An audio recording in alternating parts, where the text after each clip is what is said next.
Funding for this CyberWire podcast is made possible in part by LastPass. LastPass is an award-winning security solution that helps millions of individuals in over 70,000 organizations navigate their online lives easily and securely.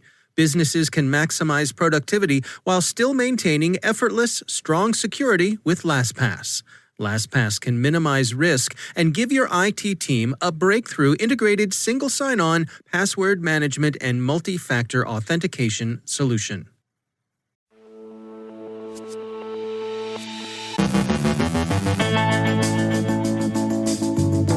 Facebook takes down coordinated inauthenticity. A ransomware-involved death is attributed to doppelpaymer. CISA and the FBI warn of coming election disinformation. LokiBot is back in a big way. Operation Disruptor collars 170 darknet contraband merchants. Joe Kerrigan comments on that botched ransomware attack in Germany that led to a woman's death. Our guest is Matt Davey from 1Password on why single sign-on isn't a silver bullet for enterprise security, and patriotic hacktivism flares along the Blue Nile.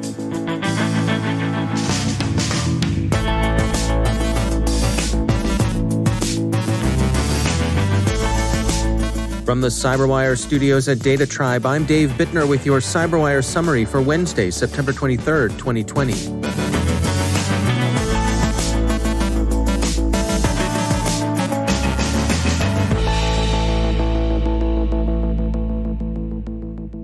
Facebook has taken down a Chinese disinformation network that sought to engage public opinion in the U.S. and even more so in the Philippines. They also took down a Philippine-based network that may have some connection to the government in Manila. TechCrunch summarizes the two examples of coordinated inauthenticity as involving 155 Facebook accounts, 11 pages, 9 groups, and 7 Instagram accounts connected to the Chinese activity, and 57 accounts, 31 pages, and 20 Instagram accounts for the activity in the Philippines.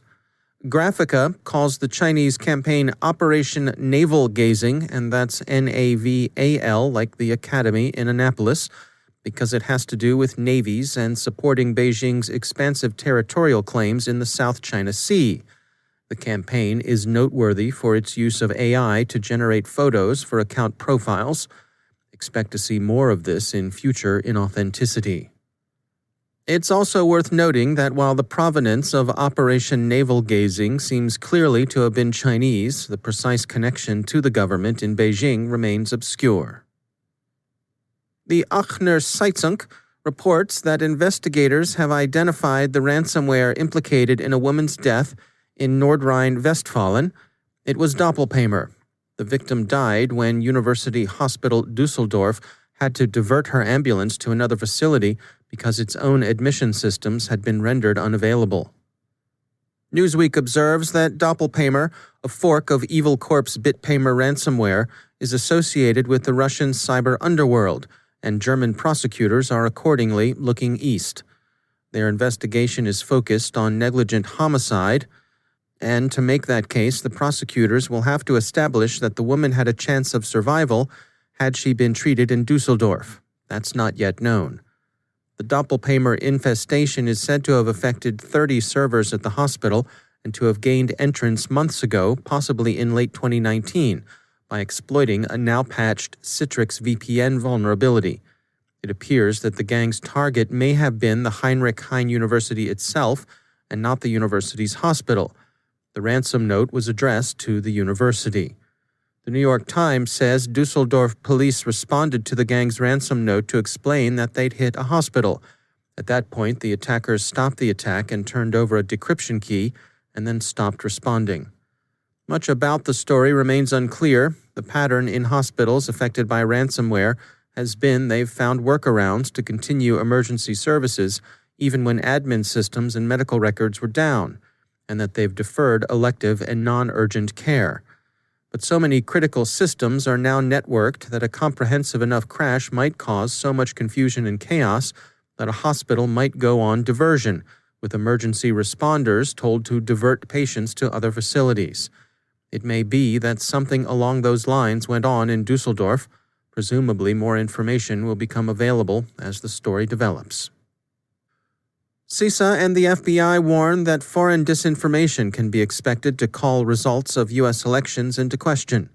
The alert's central point involved the likelihood of foreign espionage services seeking to use any delays in counting or certifying votes as an opportunity to instill doubt.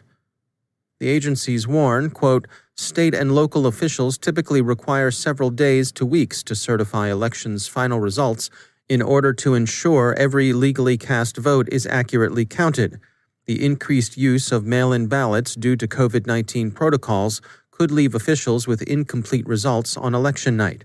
Foreign actors and cyber criminals could exploit the time required to certify and announce elections' results by disseminating disinformation that includes reports of voter suppression, cyber attacks targeting election infrastructure, voter or ballot fraud, and other problems intended to convince the public of the election's illegitimacy." End quote. CISA has also warned of a resurgence in information stealing LokiBot. The current surge began in July. LokiBot uses a keylogger for credential theft and for extracting other information from affected desktops. It can also be used to install a backdoor that can be used for further attacks. The malware affects Windows and Android systems. It's commonly distributed by phishing, smishing, or waterholing attacks. The U.S. Justice Department yesterday announced the success of Operation Disruptor, an international dragnet that's collared 170 darknet contraband merchants who'd been hawking their wares in such disreputable souks as Alphabet, Dream, Wall Street, Nightmare, Empire, White House, Deep Sea, and Dark Market. 119 arrests were made in the United States, with 2 more made in Canada on American warrants. 42 people were arrested in Germany, 8 in the Netherlands, 4 in the United Kingdom, 3 in Austria, and 1 in Sweden. The lead law enforcement agencies were the U.S. Federal Bureau of Investigation and Europol, but it was a big multinational operation. The individual agencies are too numerous to mention, but they included organizations in Austria, Cyprus, Germany, Canada, Portugal, the Netherlands, Sweden, the United Kingdom, and Australia. The operation was called Disruptor, as we noted, and that is a pun, Disruptor. Tor, of course, is not necessarily or even typically nefarious, but one effect of this enforcement action is to disabuse criminals of the notion that Tor is a kind of safe haven or cloak of invisibility. So the Justice Department press release is not so much a word to the wise as it is a word to the wise guys. And finally, lest anyone forget that regional rivalries can be as serious as great power competition and far more hair-triggered, foreign policy reminds us that Egypt and Ethiopia are engaged in a protracted squabble over Nile water rights that's being fought so far largely in cyberspace. The foot soldiers of this conflict are largely patriotic hacktivists, so the confrontation may be closer to cyber riot than cyber war. The dispute between the two countries centers on the Grand Ethiopian Renaissance Dam, which Ethiopia sees as a key development of national infrastructure and Egypt sees as a threat to its own water supply and its ancient connection to the Nile River. Cyber attacks began in late June with Egyptian hacktivists of the Cyber Horus group taking down and defacing a number of Ethiopian government websites. Ethiopian social media influencers followed with taunting as the reservoir began filling in July. While the ongoing exchanges in cyberspace don't appear to have been government-directed, that could change. Government action may be difficult to discern. Both Cairo and Addis Ababa have shown some ability to co-opt or inspire hacktivism, and both can be expected to remain interested in achieving and maintaining plausible deniability.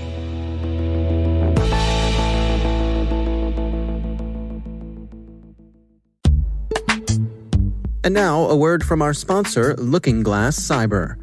For years, organizations have been working to keep up with threats by deploying new security tools.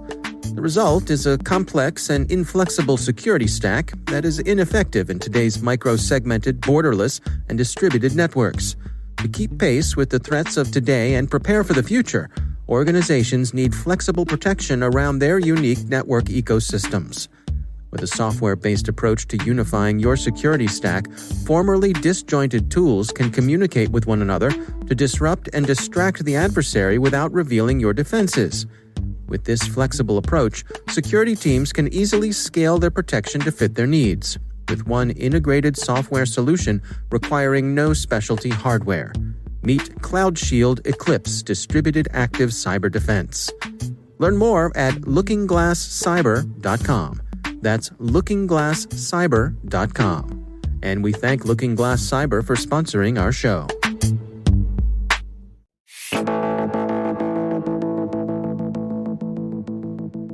One Password recently released results of a survey looking at single sign-on and shadow IT, highlighting apps being used within an organization that fall outside of the scope of single sign-on. Matt Davey is Chief Experience Optimist at One Password. The creation of a bunch of these reports always starts around kind of us trying to tell a story about the current situation. And I think what it always turns into is us finding something really interesting and new that we hadn't expected. So with this one, for example, it was all around the time and how IT professionals are spending their time, especially in the kind of identity and access management area.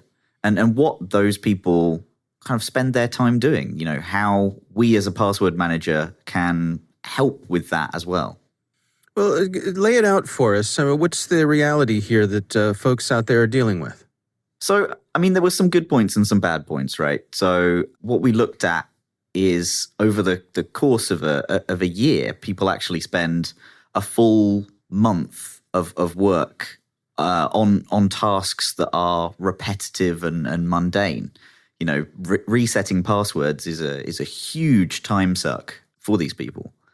This impacts kind of productivity and everything. It can't be a nice thing, really. And it also looked at things like shadow IT and how working from home has kind of impacted that as well.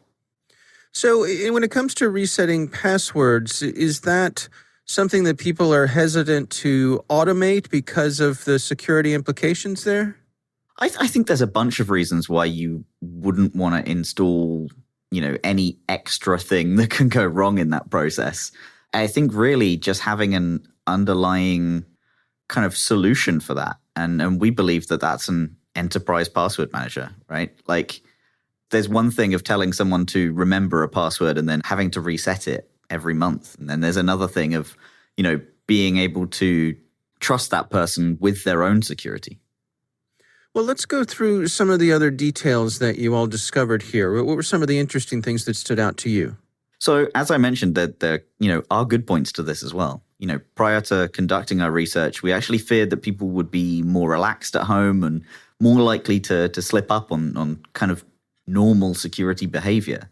But we were really pleasantly surprised to find out that only 20% of workers don't follow the company's security policy. And we asked that kind of at all times. With that 20%, it doesn't come from a place of malice. Actually, 49% of people cite productivity as their top reason for circumventing IT's rules. I know I have been guilty of that at times, and I'm sure a lot of people have as well. Always in the kind of air of I just need it done now rather than reviewed. But I think we can get around that, not with, I just need it now, but, I understand the process and I understand how long it will take. That's Matt Davey from One Password.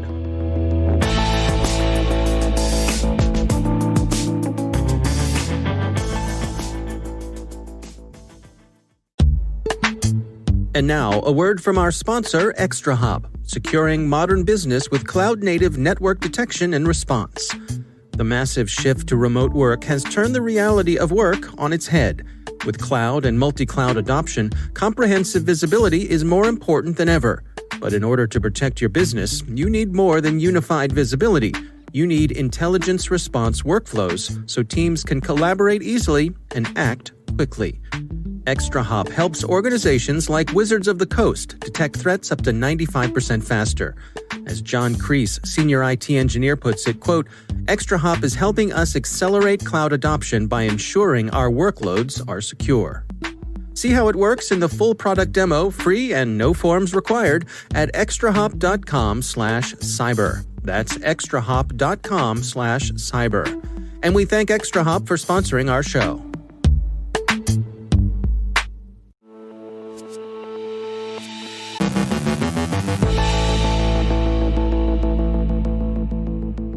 And joining me once again is Joe Kerrigan. He is from the Johns Hopkins University Information Security Institute, but perhaps more important than that, he is my co-host over on the Hacking Humans podcast. Joe, it's great to have you back. Hi, Dave. Got an interesting, this is commentary by a friend of the show, Graham Cluley, who most of you probably know from Smashing Security and his writing on cybersecurity issues. He's commenting on a story that the Associated Press published. The title of his article is Hospital Patient Dies Following Botched Ransomware Attack. What's going on here, Joe? So apparently what happened is these cyber criminals targeted Heinrich Heine University. And instead of getting their ransomware into Heinrich Heine, they got their ransomware into Dusseldorf University Clinic, which is affiliated with Heinrich Heine University, but it is not the same thing. And as a result, 30 servers at the clinic were encrypted, and the hospital began diverting patients, emergency patients, to other hospitals. And one of those patients was diverted to a hospital that was 20 miles away, and she did not survive, according to this. And that time could have made a difference. Absolutely, that time could have made a difference. Now, funny that this is from Graham Cluley, because about a year ago, Graham Cluley sat in on the show for me because I had a very similar event with my wife where she was taken to the hospital, and if she was not in the hospital when what happened, she would not have survived. And if she was redirected to a different hospital, or if we were in an area where a hospital is not as close as one is to our house, she probably would not have survived this incident. This is these cyber criminals have murdered this woman, in my opinion.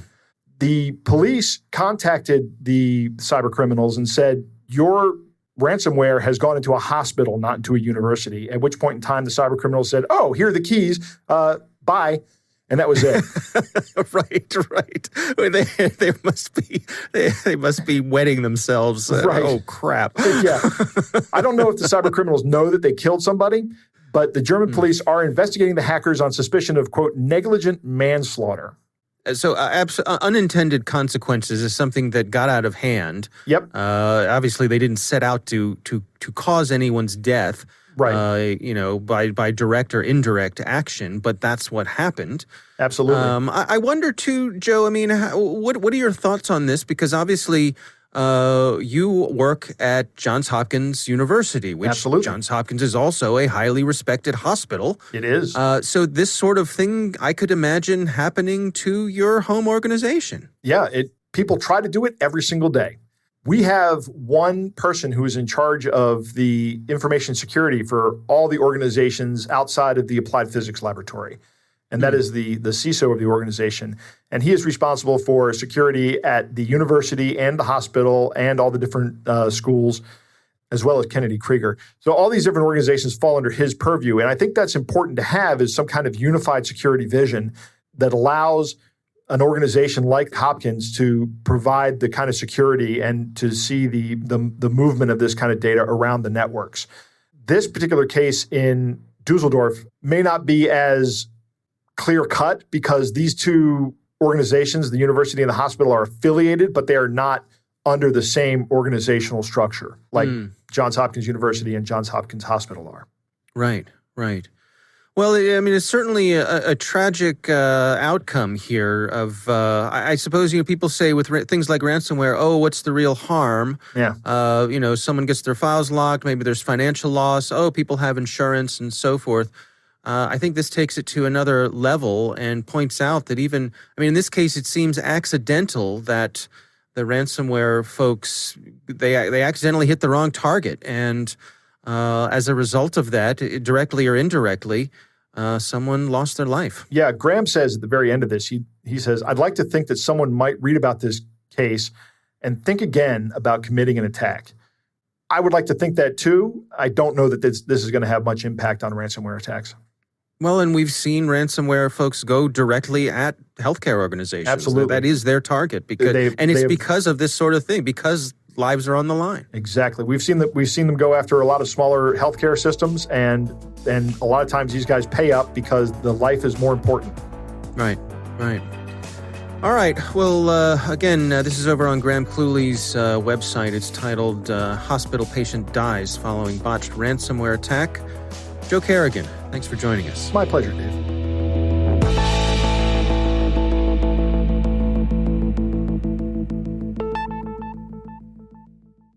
Thanks to all of our sponsors for making the CyberWire possible, especially our supporting sponsor, Proofpoint's Observit, the leading people-centric insider threat management solution. Learn more at observit.com.